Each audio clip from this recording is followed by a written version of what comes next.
हर किसी के दिल पे एक दास्तां लिख जाऊंगा, हर किसी के दिल पे एक दास्तां लिख जाऊंगा।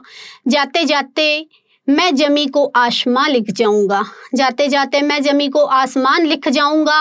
अगर किसी ने देखा आग भरकर हिंद को, अगर किसी ने भी देखा आग भरकर हिंद को, तो सरहदों पर खून से मैं हिंदुस्तान लिख जाऊंगा, हिंदुस्तान लिख जाऊंगा। नमस्कार, मैं किरण खंडाइत, आप देख रहे हैं मुखौटा एक्सपोज। जम्मू कश्मीर के कुलगाम इलाके में 2 जगह पर आतंकी हमला हुआ, जिसमें 6 आतंकियों को मार गिराया।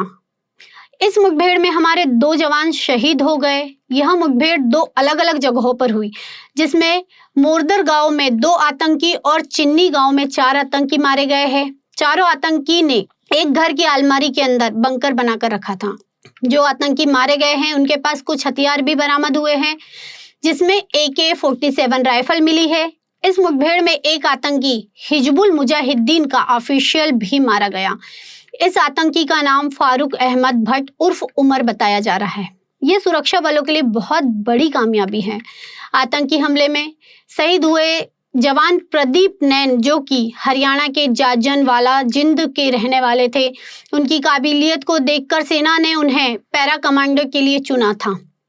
प्रदीप अपने परिवार के इकलौते बेटे थे। प्रदीप के परिवार में उनकी माता, उनके पिता, उनकी छोटी बहन व उनकी पत्नी है। 2 वर्ष पहले ही प्रदीप की शादी हुई थी। उनकी पत्नी अभी 7 महीने की गर्भवती है। प्रदीप नैन 18 वर्ष की उम्र में ही भर्ती हो गए थे। वो अभी 27 वर्ष के थे। 2015 में प्रदीप सेना में भर्ती हुए थे। प्रदीप का पूरा परिवार और गांव अभी शोक में डूबा हुआ है। हमारे दूसरे शहीद प्रवीण जंजाल, जो कि महाराष्ट्र के अकोला जिले के मोर गांव के रहने वाले थे, उनकी उम्र केवल 24 वर्ष ही थी।